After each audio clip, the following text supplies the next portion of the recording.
ભરૂચ જિલ્લાના વાલિયા તાલુકામાં તાલુકા પંચાયતના પ્રમુખ સહિત સભ્યોની જાણ બહાર તાલુકા પંચાયતના 100 ભંડોળમાંથી સહાય ચૂકવાતા તાલુકા પંચાયતના પ્રમુખે વ્યક્ત કરી નારાજગી। હાલ ચોમાસાની શરૂઆત દરમિયાન ભારે વરસાદને પગલે વાલિયા તાલુકાના સિલોડી, કોંડ અને વટારિયા સહિત અન્ય ગામોમાં તરાજી સર્જાઈ હતી। ત્યારે વાલિયા તાલુકા પંચાયત ટીડીઓ દ્વારા તાલુકા પંચાયતના 100 ભંડોળમાંથી ધારાસભ્ય અને જિલ્લા પંચાયત પ્રમુખને અસરગ્રસ્તોને સહાય માટે રકમ ફાળવી દેવાતા તાલુકા પંચાયતના પ્રમુખ વસાવા રાજુભાઈ દ્વારા વિરોધ નોંધાવાયો હતો। જેથી વિરોધ નોંધાવા પાછળનું કારણ જાણવાનો પ્રયાસ કરાતા જાણવા મળ્યું હતું કે તાલુકા પંચાયતના 100 ભંડોળની ગ્રાન્ટ તાલુકા પ્રમુખ સહિત તાલુકા પંચાયત બોડીની જાણ બહાર આપી દેવાઈ હતી। ત્યારબાદ ધારાસભ્ય રીતેશ વસાવા સહિત જિલ્લા પંચાયત પ્રમુખ ડિમ્પલબેન રાજ દ્વારા 100 ભંડોળની રકમમાંથી ખર્ચ કરી સહાય ચૂકવણીના બોગસ બિલ બનાવીને ચેક વિતરણ કર્યા હોવાનો આક્ષેપ કરાયો છે।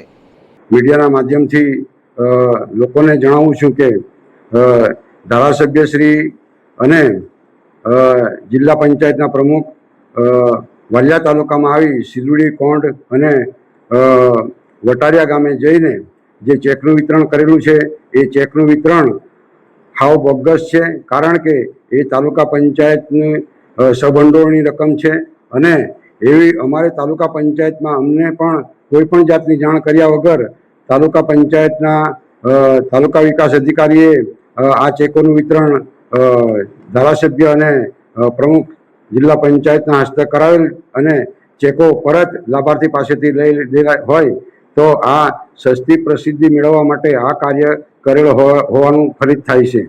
તો હું તમામ આ લાભાર્થી મિત્રોને જણાવું છું કે આ ખાલી એક તમારી સાથે બનાવટી ખેલ ઊભો કરીને ચેક આપીને પૈસા આપવાની જે વાત કરી છે એ તદ્દન વાહિયાત છે। કારણ કે આ લોકો એ લોકોની અંદર એક સારો માહોલ ઊભો થાય એ બાબતની એક સાજિશ કરીને આ કાવતરું રચેલુંનું માલુમ પડે છે। તો કે તમે જે લોકોને ચેક આપ્યા છે એ ચેક માત્ર ને માત્ર લાભાર્થીને નહીં પણ એક ખાલી પોતાની સસ્તી પ્રસિદ્ધિ મેળવવા માટે આ કાર્ય કરેલું છે। ચેક આપ્યા તો લાભાર્થી હતા તો એને ચેક આપી જ દેવા જોઈએ, નહીં કે ફોટા પડાવીને પાછા પરત એ ચેક લઈ લેવામાં આવે છે। આવી ઘટના જો બનશે અને લાભાર્થીઓને મન દુઃખ થાય કે ભાઈ અમારા તાલુકા પંચાયતમાં અમારા ચૂંટાયેલા પ્રમુખો છે, અમારા ચૂંટાયેલા સભ્યો છે, એ લોકો નહીં અને ભાજપના ધારાસભ્ય, ભાજપના જિલ્લા પ્રમુખ આવીને જો ચેકનું વિતરણ કરતા હોય તો અમારા તાલુકા પંચાયતના ચૂંટાયેલા હોદ્દેદારો કેમ આવું કરે છે? કારણ કે એ પૈસા અમારા તાલુકા પંચાયતના સહભંડોળના હતા અને અમને કોઈ પણ જાતની જાણ કર્યા વગર મામલતદારની હાજરીમાં, તાલુકા વિકાસની હાજરીમાં મારે એ ટીડીઓ પણ ત્યાં હાજર હતા। તો મિત્રો, હું આ તમામને કહેવા માગું છું કે આવી કંઈ બી ઘટના બને તો લાભ અને લાભાર્થીને સહાય મળવી જોઈએ, નહીં મળવી જોઈએ એવું નહીં, સરકાર વધુમાં વધુ સહાય આપે એવી અમારી ઈચ્છા છે। પરંતુ જે બાબતમાં તમે પોતાની છબી સાફ કરવા માટે આવી જે ચાલો એ યોગ્ય નથી। એટલે લોકોને ઉલ્લુ બનાવવાનું બંધ કરો। અધિકારીઓને પણ આ ગેરમાર્ગે દોરીને તમે આ કાર્ય કરાવેલું છે એમાં અમે સહમત નથી અને ટીડીઓ સાહેબને પણ હું કહેવા માગું છું કે જ્યારે તાલુકા પંચાયતનું સભંડોળ હોય તો એમાં તમારે પોતાની મનમાની કરીને પોતાએ આવું આયોજન ન કરવું જોઈએ।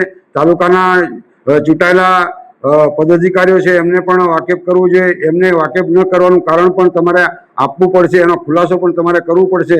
મેં તમને આ બાબતમાં લેટર પણ લખ્યો છે, તો લેટરનો જવાબ મને દિન 3માં આપશો એવી હું આશા રાખું છું। કારણ કે આ તાલુકાની અંદર ટોટલી ટ્રાઇબલ એરિયો છે। ટ્રાઇબલ એરિયામાં જો આવી ઘટના બને અને ભાજપ એની પોતાની છબી સાફ કરવા માટે, ચોખ્ખી પ્રસિદ્ધિ મેળવવા માટે આ જે કાર્ય કરતા હોય એમાં અમે એને સખત શબ્દોમાં વખોડી કાઢીએ છીએ। કારણ કે એ પૈસા તાલુકા પંચાયતના સભંડોળના હતા, નહીં કે કોઈ બીજી જગ્યાથી પૈસા આવેલા। જિલ્લા પંચાયતમાં પણ સભંડોળ હોય છે, ધારાસભ્યની પણ અલગ ગ્રાન્ટ હોય છે।